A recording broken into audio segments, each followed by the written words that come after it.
Bharatiya Janata party జాతీయ అధ్యక్షులు నితిన్ నబీన్ గారు తెలంగాణ రాష్ట్రానికి 29 సోమవారం రోజున హన్మకొండ పర్యటనకు ఇచ్చేస్తున్నారు. వారు ఇక్కడికి వచ్చడానికి ముఖ్య కారణం ఏంటంటే దాదాపు గిరిజనుల జాతి బిడ్డలతోటి దాదాపు 200 నుంచి 300 మంది మేధావులతో వారి యొక్క ఈ పరిపాలన ఎలా ఉంది అనే దాని మీద మొట్టమొదటిసారి భారతీయ జనతా పార్టీ నేషనల్ అధ్యక్షులు వస్తున్నారు. వారు వచ్చి మధోపేతనం అంటే మన జాతికి సంబంధించిన గిరిజనుల జాతికి సంబంధించినటువంటి పెద్దలతో చర్చించి వాళ్ళు నిర్ణయాలు తీసుకునే అవకాశం ఉన్నది. దాని మీద మా ప్రియతమ నేత మాజీ ఎంపీ ప్రొఫెసర్ సీతారాం నాయక్ గారిని వివరించవలసిందిగా కోరుచున్నాం.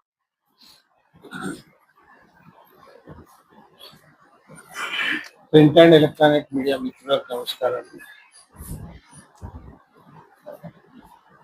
భారతీయ జనతా పార్టీ నూతన అధ్యక్షులుగా బాధ్యతలు చేపట్టిన తర్వాత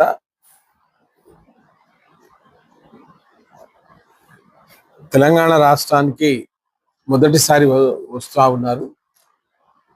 రేపు హైదరాబాద్లో ముఖ్యంగా ఎస్ఐఆర్ ఏదైతే ఉందో ఆ సమావేశాలు కొన్ని ఇనాగ్రేషన్స్ ఉన్నాయి. ఆ కార్యక్రమం చూసుకొని ఎల్లుండి 29వ తారీఖు నాడు ప్రత్యేకించి వరంగల్ జిల్లాని ఎన్నుకున్నారు. ఎందుకంటే వరంగల్ జిల్లాలో గిరిజన జనాభా అధికంగా ఉంది. ఎందుకంటే ఉమ్మడి వరంగల్ జిల్లాలో ములుగు,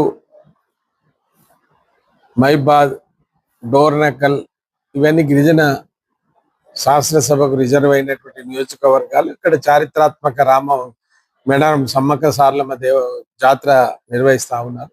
అధికంగా ఇక్కడ ఉన్నారు కనుక వారు ఒక నిర్ణయం తీసుకొని తెలంగాణలోని గిరిజన మేధావులు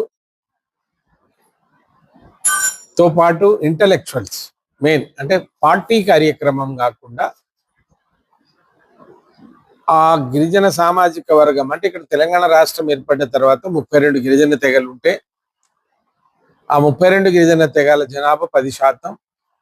ఆ 32 గిరిజన జనాభా తెగలేవి ఎక్కడ ఏదైతే డామినేటెడ్గా ఈ ప్రాంతంలో ఉన్నాయో వారితోని, వారి మేధావులతోని, వారి కళాకారులతోని, సంత సాధువులతోని ఒక సమావేశం ఏర్పరిచి వాళ్ళ అభిప్రాయాలు తెలుసుకొని వారి అభివృద్ధికి ఒక వికసిత్ భారత్ 2047 పేరుతో ఏదైతే అభివృద్ధి జరుగుతుందో అందులో వీళ్ళని చేర్చి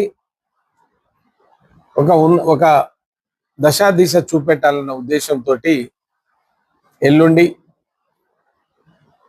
అంటే ఇంకా టైం టేబుల్ ఫైనల్ గా రావాలి. కానీ మాకు తెలిసిన సమాచారం ప్రకారం 12:30 గంటలకు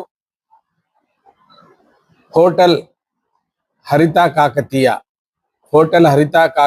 నక్కలగుట్టలో ఈ కార్యక్రమం నిర్వహించడం జరిగింది.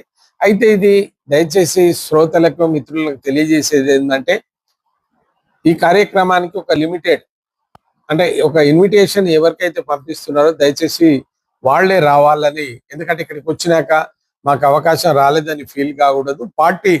ఇది భారతీయ జనతా పార్టీ నిర్వహిస్తున్నటువంటి కార్యక్రమం. గిరిజనులతో కలిసి భారతీయ జనతా పార్టీ నిర్వహిస్తున్నటువంటి కార్యక్రమం కనుక కేంద్ర ఏదైతే నితిన్ నబీన్ గారు ఉన్నారో వారి ఆదేశాల మేరకే వాళ్లే ఫైనల్ చేసి ఎట్లా కార్యక్రమం అనేది రేపు పంపిస్తారు. కనుక ఈ ఒకసారి రిమైండ్ ఎందుకు చేస్తా ఉన్నానంటే మేము ఫోన్ చేసి మాట్లాడతాం, వాళ్ళకి ఇన్విటేషన్ పంపిస్తాం. అందులో భారతీయ జనతా పార్టీకి సంబంధించిన నాయకులే కాకుండా అభిమానులు, జాతీయ అభిమానులు, ఒక జాతీయ స్థాయి అధ్యక్షుడు వస్తున్నాడు. 22 రాష్ట్రాలు పరిపాలనలో ఉండేటువంటి పార్టీ భారతీయ జనతా పార్టీ కనుక తప్పనిసరిగా ఈ అవకాశాన్ని మనం వినియోగించుకుందాం, పార్టీకి అతీతంగా వినియోగించుకుందాం. అందరం కలిసి వారికి కావలసినటువంటి సమాచారాన్ని ఇవ్వగలిగితే మేము బాగుంటుందని తెలియజేస్తా ఉన్నాం. తెలంగాణ ప్రాంత లంబాడీలు, ఎరకల యానాదిలను గిరిజనులుగా గుర్తించి కాంగ్రెస్ పార్టీ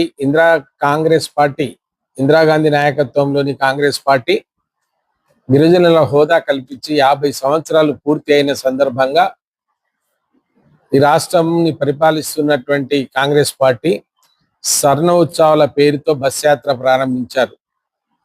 ఎవరికి అభ్యంతరాలు లేవు, కానీ కొన్ని ప్రశ్నలు తలెత్తుతా ఉన్నాయి. అటు సమాజం అడుగుతా ఉంది, ఇటు గిరిజన తెగలోని బంజారాలు అడుగుతా ఉన్నారు. ఎందుకంటే 32 గిరిజన తెగలు ఉన్న దగ్గర ఒకే ఒక సామాజిక వర్గం రామ్ భాష మాట్లాడే ఒక లంబాడీలు 7% ఉన్నారు. మరి ఎందుకు మీరు కాంగ్రెస్ పార్టీ ఇందిరాగాంధీ పేరుతో అధికారంలో మేము రిజర్వేషన్ ఇచ్చామని మళ్ళీ తండాలకు పోయి లాభం పొందాలనుకుంటూనే మీ పార్టీకి సంబంధించినటువంటి స్థానిక ఎమ్మెల్యే తెల్ల వెంకట్రావు, సోయంబాబురావు గారు సుప్రీంకోర్టులో లంబాడీలను తీసేయమని కేసు వేస్తా ఉన్నారు. మరి ఈ ప్రాంత మంత్రివర్యులు సీతక్క గారు ఢిల్లీకి వెళ్ళేమో అక్కడ కొన్ని సంఘాలు గిరిజనులను తీసేయాలని తోటి గిరిజన సంఘాలు జంతర్ మంతర్ దగ్గర ధర్నా చేస్తే అక్కడికి పోయి వాళ్ళను సమర్థించి వాళ్ళకి అన్ని రకాలుగా ప్రోద్బలాన్నిచ్చి నేను దీనికి సమర్థిస్తున్నానని చెప్పి వచ్చినటువంటి సీతక్క, మరి ఇక్కడేమో సీతక్క బొమ్మలు బస్ యాత్రల పైన ఉన్నది. అంటే ఏ కాంగ్రెస్, ఇందిరా కాంగ్రెస్ అనుకుంటా, ఇందిరా కాంగ్రెస్ ఏ లాభం అయితే ఎరకల యానాదని కలిగించినటువంటి వాళ్లను ఇవాళ అల్లకెళ్ళి లంబాడీలను ఎస్టీ జాబితాలకు వెళ్ళి తీసేయమని చేస్తా ఉన్నారు కదా. మరి మీరు ఇందిరా కాంగ్రెసా, రేవంత్ రెడ్డి కాంగ్రెసా, సీతక్క కాంగ్రెస్, ఏ కాంగ్రెస్ లో ఉన్నారు మీరు? ఇందిరాగాంధీ కాంగ్రెస్ లో ఉన్న వాళ్ళైతే ఇందిరాగాంధీ ఇచ్చిన దాన్ని మీరే పొగుడుతున్నారు కదా, మేము కూడా స్వాగతించినాం కదా, 40 సంవత్సరాలు ఏకదాటిగా ఇందిరాగాంధీ గారిని మూసినాం కదా. మరి ఎందుకు ఈ వివక్ష వస్తుంది? ఎందుకు ఈ కులాల మధ్య తగాద సృష్టిస్తున్నారో అర్థం కావడం లేదు. చివరికి కేసీఆర్ ప్రభుత్వంలో కూడా 2019లో మానవ హోమం జరిగితే 2 లంబాడి పిల్లలు ఉట్నూరులో చనిపోయిన సంగతి మీకు తెలుసు. ఇంత రావణ కాష్టంగా కాలుతున్నటువంటి సమస్యను రాష్ట్ర ప్రభుత్వం పరిష్కరించదా? ఒకవేళ కాంగ్రెస్ పార్టీ రేవంత్ రెడ్డి గారి ప్రమేయం లేకుంటే మీ అధికారులు ఉన్నారు, కేంద్ర ప్రభుత్వానికి ఒక ఉత్తరం రాసి ఈ లంబాడీలు ఏ విధంగా వచ్చిండ్రు, రాజ్యాంగబద్ధంగా వచ్చిండ్రా లేదా వీళ్ళు అక్రమంగా వచ్చిండ్రు అనేటువంటి ఒక సమాచారాన్ని మీరు బయట ఎందుకు పెడతలేరు? ఎందుకు ఆ సంఘాలు, ఆ గిరిజన సంఘాలతోని పందులను కన్నట్టు పిల్లలు కంటున్నారని నానా రకాలైనటువంటి అసభ్యకరమైనటువంటి పదజాలాలతో ఆ జాతిని, బంజారా జాతిని ఎందుకు హింసిస్తున్నారో, ఎందుకు చేస్తున్నారో వాళ్ళు దీనికి సమాధానం చెప్పాలి. ఇక్కడ ఏ వివక్ష వద్దు. వెంటనే రాష్ట్ర ప్రభుత్వం, ముఖ్యమంత్రి గారు టెల్లం చేయాలి. ఇది నా రేవంత్ రెడ్డి కాంగ్రెస్, నేను ఏమైనా చేస్తా, ఇందిరా కాంగ్రెస్ తో నాకు సంబంధం అని లేదనే చెప్పు, లేదా ఇందిరా కాంగ్రెస్ ఇచ్చినటువంటి లంబాడీలను, ఎరకల యానాదిని కాపాడవలసిన బాధ్యత మీ మీద ఉందని తెలియజేస్తూ మళ్ళీ హెచ్చరిస్తా ఉన్నా.